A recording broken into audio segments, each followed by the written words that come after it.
ગઈકાલે અમદાવાદના નરોડા વિસ્તારમાં પોલીસ પર હુમલાનો બનાવ સામે આવ્યો છે। આ ઘટનામાં વોન્ટેડ પ્રોહિબિશનનો જે આરોપી છે તે વિસ્તારમાં આવ્યો હતો અને આને લઈને નરોડા પોલીસના પોલીસ સબ ઇન્સ્પેક્ટરને બાતમી મળતા તેઓ પોતાના સ્કોડ સાથે પહોંચ્યા હતા। ત્યારે બે જેટલા આરોપીઓ, જેમાં જિગ્નેશ ઉર્ફે જીગો અને પ્રદીપ ઉર્ફે પદ્યો દ્વારા જે મુખ્ય આરોપી હતો અમીર ઉર્ફે કાળિયો, તેને ભગાડી મૂકવા માટે પોલીસ પર જ પથ્થરો વડે હુમલો કરી દીધો। આ ઘટનામાં ત્યાંની સ્થાનિક ગાડીઓના કાંચ તૂટ્યા। પોલીસને સદનસીબે કોઈ ઈજા નથી પહોંચી, પણ જે રીતે આરોપીને ભગાડવામાં આજે બે શખ્સોએ મદદ કરી હતી, ત્યારબાદ પોલીસે આરોપીઓની હવા પણ કાઢીને ઘટનાના દ્રશ્યો પણ સામે આવ્યા છે, જ્યાં નરોડા ખાતેથી આરોપીઓનો પોલીસે વરઘોડો કાઢ્યો છે અને તેમની औकात તેમને યાદ પણ કરાવી છે। આ મામલાને લઈને શું કહી રહ્યા છે નરોડાના પીઆઈ, તેમને સાંભળો।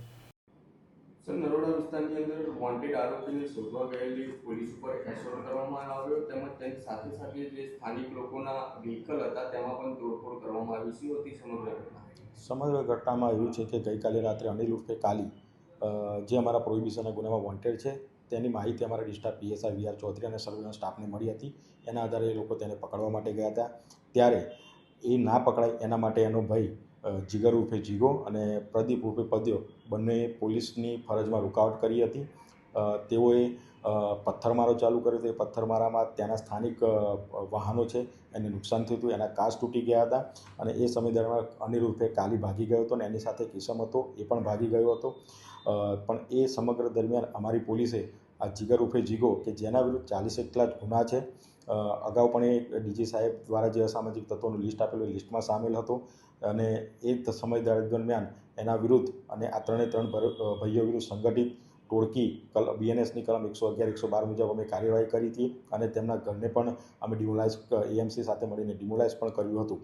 આ જીગર ઉર્ફે જીગોનો ગુનાહિત ઇતિહાસ ખૂબ જ ખરાબ છે। એને અગાઉ પણ પોલીસ પર એસોલ્ટ કરેલા છે। એને આંબરિયાળા પોલીસ સ્ટેશનના ગુનામાં 4 વર્ષની સજા પડી છે, પરંતુ અપીલ દ્વારા હમણાં અપીલ જામીન પર બહાર આવેલો છે। તે છતાંય પણ એ આ પ્રકારની પ્રવૃત્તિ સાથે સંકળાયેલો છે એવી માહિતી પણ અમારી સાથે છે।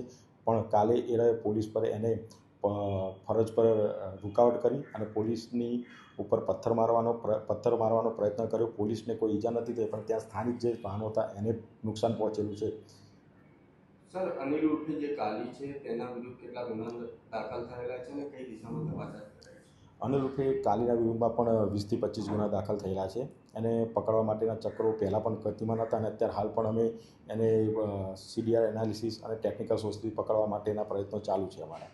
સર, જે આ બંને આરોપીઓની ધરપકડ કરવામાં આવી છે તેની અંદર કઈ દિશામાં તપાસ હાથ ધરાઈ છે? આ બંને આરોપીની ધરપકડ કરવામાં આવી છે। એમાં એ લોકોએ અમને એવું જણાવેલ છે કે ભાઈ અમે અમુક જગ્યાએ દારૂ ડમ્પ કર્યો છે, પણ અમે કાલ રાતે પણ અમારા માણસો દ્વારા કોમ્બિંગ કરી દરેક જગ્યા જોઈ છે, પણ કોઈ પણ વસ્તુ નથી પડી। પણ આની પાછળ હજુ કોણ છે અને કોણ મુખ્ય સૂત્રધાર છે એની પણ તપાસ ચાલુ છે।